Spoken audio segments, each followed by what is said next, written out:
Dalam video kali ini saya akan membahas suatu kasus di Yogyakarta ya. Ada perumahan dengan rangkaian toren dan perpipaan. Nah, sebelumnya saya ingin menyampaikan dulu terima kasih kawan-kawan, perhatiannya banyak sekali terhadap rangkaian toren yang sudah pernah saya gambarkan sebelumnya.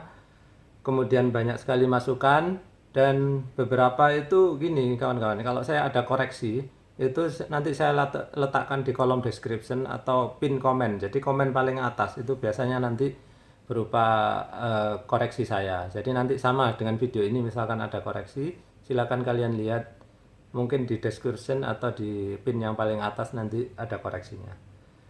Untuk kawan-kawan yang mungkin bertanya tentang hal-hal lain, suatu saat insya Allah akan saya balas. Tapi sementara saya lanjutkan dulu topik-topik yang sudah saya siapkan.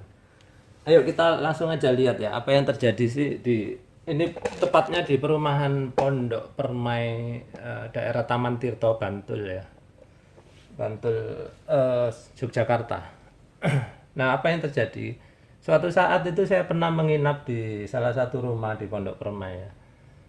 Eh, ini kayaknya tipikal, artinya hampir semua rumah mempunyai jaringan yang sama. Karena saya lihat itu kayaknya dia udah paket dari pengembang. Nah, apa yang terjadi di sana?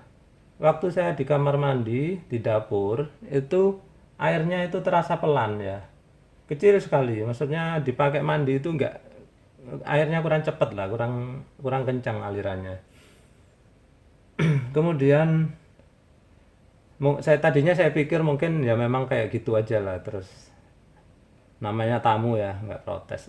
Terus habis itu pas saya ke depan, kita buka air di sini ya, di keran di depan, rupanya kerannya ini kencang sekali airnya keluar ya. Ketika saya buka itu jos itu keluarnya kencang. Saya biasanya kalau ngukur tekanan itu saya tutup pakai jempol ya. Saya buka kerannya tutup pakai jempol. Ini nggak kuat saya tutup karena tekanannya tinggi. Jadi saya perkirakan dia sekitar 6 atm. Kalau kawan-kawan tanya nanti 6 atm apa sih Pak? Suatu saat akan saya bahas ya, pakai ini ada pressure gauge namanya. Jadi jangan lupa di subscribe sama dibunyikan notifikasi biar kalian nggak ketinggalan nanti. Oke, jadi itu ternyata setelah saya urut-urut, kenapa sih kok di sini pelan? Ini rupanya permasalahannya. Jadi rumah itu memiliki dua toren ya, toren nomor satu, toren nomor dua, atau orang nyebut tandon juga sama. Nah, toren nomor satu itu dipakai menampung air dari PDAM, oke? Ditampung di sini senantiasa penuh ya, dia karena pakai ini klep pelampung di sini. Jadi turun sedikit pasti terisi lagi kalau klep pelampung. Kemudian toren yang kedua ini diisi dengan memakai pompa. Pompa ini dia memakai sensor berupa ini, kalau kawan-kawan di Jawa suka bilang radar. Nah, padahal ini nama yang benar itu apa? Float switch ya. Jadi dia kerjanya itu apa? Kalau air sudah rendah kayak gini, dia akan nyala. Switch ini akan menyalakan pompa. Jadi ini kabelnya nanti terhubung ke pompa. Pompa nyala, ketika nyampe ke pelampung dua-duanya udah terangkat, dia akan mati, klik gitu, sehingga penuh. Nanti kalau orang pakai di sini turun sampai sini nyala lagi kayak gitu. Kemudian dari toren nomor 2 ini baru dipakai ke dapur, kamar mandi, mungkin ke mesin cuci segala macam. Jadi tekanannya di sini udah pelan. Kenapa? Yang pertama lihat, 6 ATM ini hanya berhenti di keran sini atau sama di toren nomor satu. Karena apa? Dia airnya dilepas di sini, kemudian kalau penuh pun ditutup. Jadi tekanan ATM berhenti di area depan sini aja, dia nggak nyampe ke belakang. Itu kesalahan pertama ya. Kemudian kesalahan kedua, ini ngapain dipompa ya kan? Ya karena nggak ada tekanan lagi di area sini, maka dia perlu pompa. Nah ini jadinya buang-buang energi. Kenapa? Tekanan di sini ada tinggi, teman dihentikan, habis itu dipompa ke sini, sehingga ada buang-buang energi, buang listrik, buang uang juga dong ya. Oke, nah udah nyampe sini, udah disimpan berupa energi ketinggian ya. Air kan punya energi ketinggian, namanya energi potensial. Nah, energi ketinggian inilah yang dipakai untuk ke dapur, ke kamar mandi. Nah, karena ketinggiannya ini hanya sekitar 2,5 atau 3 meter, maka Di sini itu tekanannya jadi kecil ya, jadi sekitar ya 0,2 atm atau anggaplah bagus-bagusnya 0,3 atm gitu ya. Kecil, makanya kurang menyenangkan mandi di situ. Gitu. Nah, sekarang apa yang kita bisa improve dari sini ya? Apa yang kita bisa perbaiki? Yuk kita lihat. Langsung aja ya, saya obrak-abrik aja ininya apa rangkaiannya. Yang pertama ini tujuan kita ini pengen pakai tekanan 6 atm ini untuk mandi, untuk di dapur segala macam. Jadi kita dari sini kita cabangkan aja ya, dari keran sini. Pokoknya dari jalur depan itu. Kita sambungkan ke sini dulu, boleh. Terserah di sana bentuknya kayak apa, saya lupa ya pastinya. Yang jelas kira-kira seperti ini. Terus kita teruskan ya, lanjutkan aja. Nah, sekarang udah terhubung. Jadi, sekarang kita ngisi toren 1 bisa pakai air PDAM, ngisi toren 2 bisa pakai PDAM, nggak perlu pompa lagi. Terus ngisi pemakaian di dapur, kamar mandi bisa pakai PDAM. Itu ya. Mantap. Tapi problemnya, ternyata ada problem nih. Kita lihat satu persatu problemnya ya. Ketika ketika mengisi, jadi ini jaringannya toren 2 ini kan sudah terlanjur terhubung nih ke rumah, ke dapur, kamar mandi. Keluaran dari toren 2 sudah terlanjur terhubung, sehingga kalau kita kasih air dari PDAM, ini tekanan 6 atm ya, tekanan selalu sama kalau perpipaannya satu. Jadi di sini ada tekanan 6 atm. Ya dia akan mendorong ke atas juga ya kan. Selain dipakai sini dia juga mendorong ke atas sehingga air bisa aja masuk lewat sini bikin meluap gitu ya. Nah, agar air tidak meluap ke atas, maka di sini kita pasang apa? Yang sudah sering nonton video saya pasti tahu ya. Ini kita kasih check valve. Nah, logonya seperti ini ya. Artinya dia hanya bisa ngalir ke arah sana, dia nggak bisa ke arah sana. Satu, aman gitu ya. Kemudian apalagi sampai sini sementara kalau PDAM nyala terus maka ini sudah aman ya. Toren ngisi, ini dia satu lagi. Ini kita kalau sudah penuh kan karena nggak pakai pompa lagi tuh, maka ini float switch kita ambil ya, nggak perlu lagi kita pakai. Tapi kalau air penuh di sini ya kita pasang float valve seperti ini ya, klep pelampung sama, sehingga keuntungannya sih airnya jadi penuh juga, senantiasa penuh ya, seperti ini. Jadi nggak naik turun lagi. Oke, kayak gini. Oke, sampai di sini apalagi masalahnya? Kalau ini skenario pertama ya, dengan catatan PDAM airnya jalan. Kayaknya udah nggak ada masalah kalau PDAM lagi jalan. Sekarang tadi skenario 1 PDAM jalan.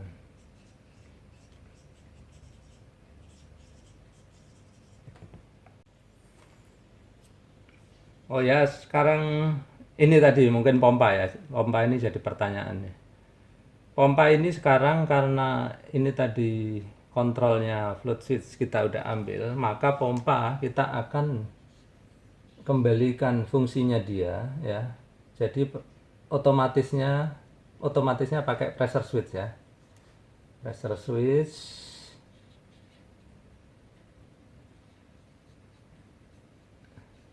Pressure switch ini dia beroperasi di tekanan sekitar 2 atm. Catat ya.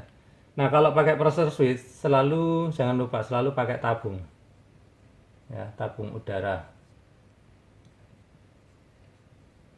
Karena apa? Dia nanti yang akan membantu agar pompanya tidak cetak-cetak. Ini fungsinya tabung udara ya. Oke, sampai sini kelihatannya sudah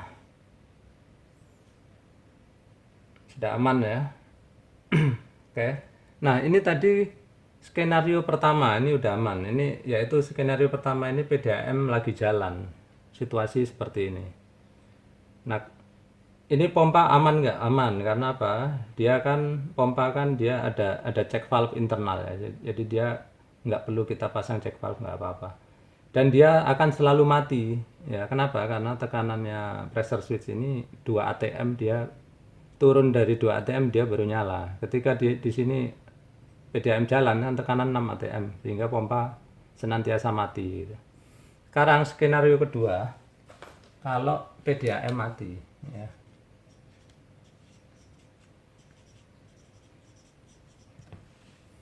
Kalau PDAM mati, maka yang terjadi di sini tekanannya 0, sini juga 0, sini juga 0 gitu ya. Saya nggak tulis dulu, sini aja 0 gitu ya. Kalau tekanan 0, maka kemudian pompa ini dia mulai bekerja. Karena apa? Tekanan sudah turun, mungkin di bawah, ya emang udah 0 ya, pasti pressure switch-nya bekerja, klik, pompanya langsung jalan, gitu. Pompa jalan, dia mulai memompa air dari sini. Pompa. Nah, kalau dia lagi memompa, lihat, yang dipompa kemana aja nih? Dia akan memompa ke toren 2 juga, mau memompa ke dapur, memompa ke kamar mandi.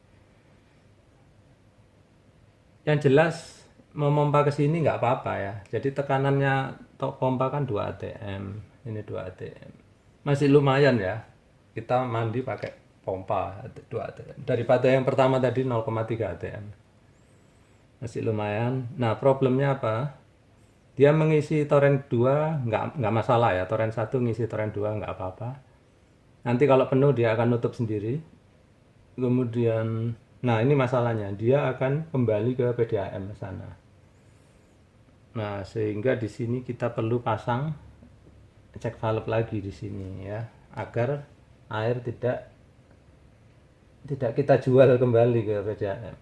Masalahnya PDAM nggak akan membayar kalau kita kasih air ya.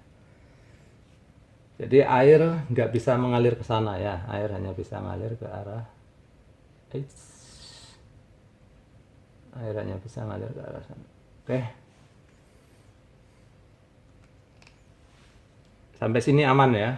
Jadi air nggak ada yang terbuang ke PDAM, semua pemakaian udah ditanggung oleh pompa di sini dengan sumber air dari toren nomor 1.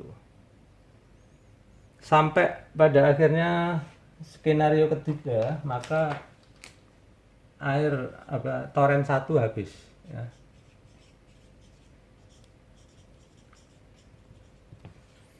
Ketika toren 1 habis, maka pompa akan tetap nyala, sehingga mau nggak mau kita matikan secara manual.